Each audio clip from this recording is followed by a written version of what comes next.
Kaixo, ongi etorria, inekuazioak mota hontako adierazpen algebraikoak dira.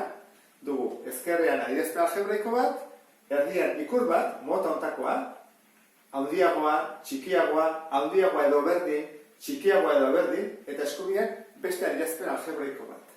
Eta orain, gure helburua izango da, ea zein den soluzioa. Eta soluzioak hemen, ez da izaten ekuazioetan bezala mugatuta bat edo bi edo hiru. Baizik hemen tarte bat da. Ze izan daiteke desberdintzau betetzen duten zenbaki herrian guztiak. Orduan gogoratu behar dugu baita ere tarteak nola adierazten ziren. Zer gertatzen da guk lortu behar dugu hemen isolatzea ekuazioetan bezala. Orduan, pasa daitezke hemengo gaiak batetik bestera batutzen dagoena kentzen da. Kentzen dagoena batutzen, hori daiteke bidertzen duena zatitzen, eta zatitzen dagoena bidertzen. Adibidez. Batutzen dago, ez da? Beste aldea kentzen. Ordan, gelditzen zego, isak izan behar dula, bat baina handiagoa. Adibidez, bi. Bi da, bat baina handiagoa. Hemen balio du, bai, bi gehi bost, zazpi handiagoa da. Ordan, hemengo soluzioak eta hemengoak baliokideak direnez, orain jarri beharko nuke tartea. Tartea, lehenengo mailako adierazpen algebraiko hauetan izaten da zuzen erdia. Esango zu, zuzen erdia zergatik. Lehenengo mailako ekuazioak hori izaten dira, ezta? Nik bali modu grafikoa, guaz ezaten horrela. Baldin bada koefiziente nagusia positiboa noski. Aurkitzen badugu hau, puntu hori, A. Nahi baldin badugu jakin zeintzu diren zer baino txikiagoak ezkerreko guztiak. Eta positiboak eskubiko guztiak. Orduan da, zuzen erdia soluzioa. Orduan izango da, bat baina handiagoa denez, izango da, batetik hasi eta plus infinito arte. Guzti hori dira honen soluzioak. Noski, hau da, zuzen erdi irekia. Zergatik, bat ez delako sartzen tartean, kanpoa gelditzen da. Horretik, hau izango zateke bere soluzioa. Hemen ere aurkitu batko nuke puntu hori. Non hasten den 0 baino handiagoa izaten, eta noiz zen 0 baino txikiagoa. Orduan, hemen gertatzen dena da, salbuespen bat, oharra, hau importantea da. Egin daiteke guztiak, hemen bezala.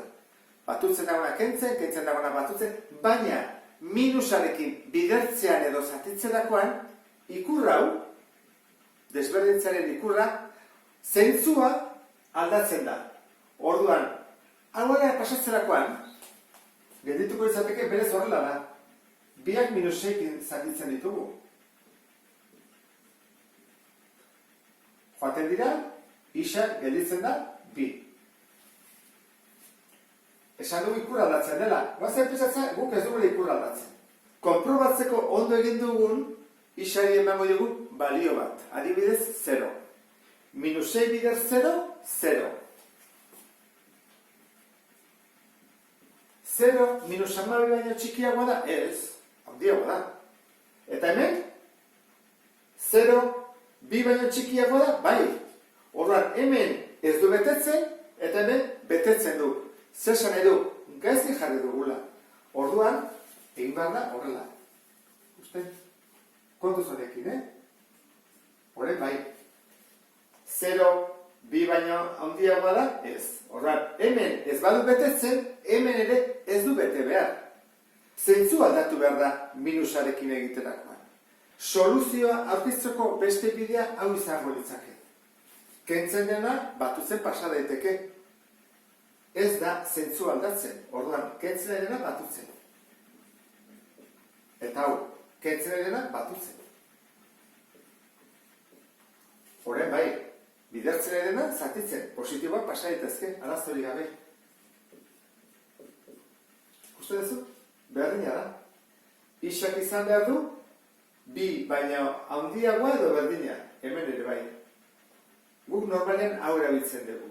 Egiten dugu bere zentzu aldatu. Baina iruditzen bazaizu, kentzea edena batutzea pasa, hori ere egin daiteke. Horrak, hemengo soluzioa zen izango litzake, ze hau izango litzake bain, bi.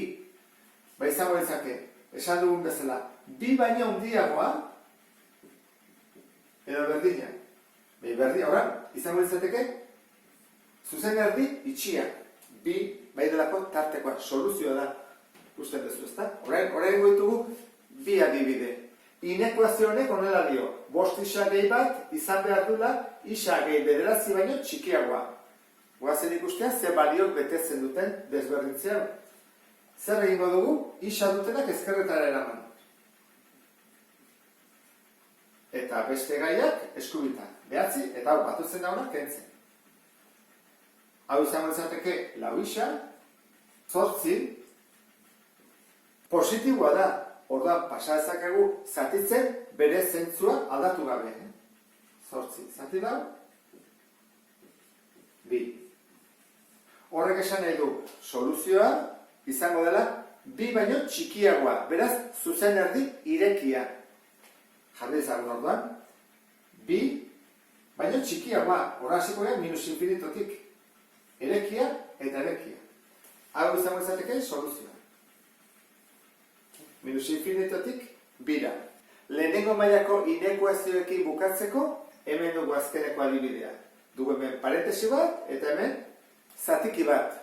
Orduan, zer kentzen da lehenengo? Parentesia, ezta? Orduan, egingo dugu banatzea probetatea, minus 15, ken 5 isa, eta gelditzeu beste atala, eskubikoa berdina. Bigarren pausoa izaten da, izendatzaileak kentzea. Orduan, zerrekin bidertu behar ditugu denak, multiplo komun txikienarekin. Hemen, 2 bakarrik dago. Orduan, bidertzen dugu dena bikin, eta kentzen dugu izendatzailea. Bider bi,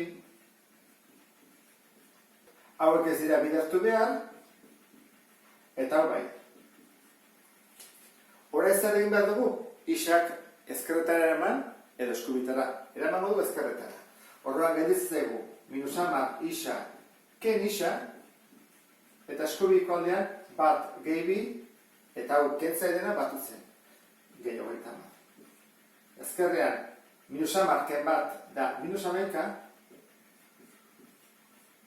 eta hemen 33. Iritsi gara gure oharrera. Kusten duzu, koefizientea minus dela. Orduan, 2 atalak bidertu behar dira edo zatitu behar dira minus 11arekin. Orduan, zer egin behar dugu bere zentzuarekin? Aldatu. Aldatzen dugu. Eta horren bai, pasa dezakegu. Eta hori da, minus 3. Izan bat du, minus 3 baino handiagoa edo berdina. Bada espada ere egiaztatu egingo dugu. Egingo dugu 0arekin, errexena dela. Jarriko dugu 0. 0 handiagoa edo berdina, minus 3 baino. Betetzen da, bai. Orduan nik hemen jartzen badut, baita ere bete behar du. Ordezkatuko dut. Hemen 0 baldin bada, da minus 5 bider 3, minus 15. Hemen 0 jartzen badut, da erdi bat, edo 0,5, gehi bat. Betetzen da? Bai, ez da? 1,5 handiagoa da, minus 15 baino. Orduan, egiaztatu dugu. Behintzat, ondo egin dugula.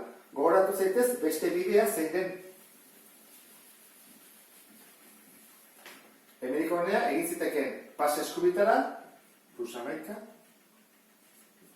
pase ezkerretara, minus 33, eta hain, bai, minus 33, zati 11, minus 3. Berdina da, ezta? Ikustezu. Inekuazio honen soluzioa jartzea falta zaigu. Soluzioa izango da minus 3tik aurrera. Ezta? Handiagoak. Minus 3 bai da tartekoa. Horra, itxingo dugu. Eta eskubitik plus infinito arte, eta hori ez da izte. Erekia da. Orduan, hau tartea da. Gogoratu, baldin badu berdin, handiago edo berdin edo txikiago edo berdin, izaten dira zuzen erdi itxiak. Eta bestela izaten dira zuzen erdi erekiak. Hori da, lehenengo mailako inekuazioekin. Orain falta zaigu, bigarren mailako inekuazioak ere aztertzea. Horrekin amaitzen dut, beste bat arte. Agur?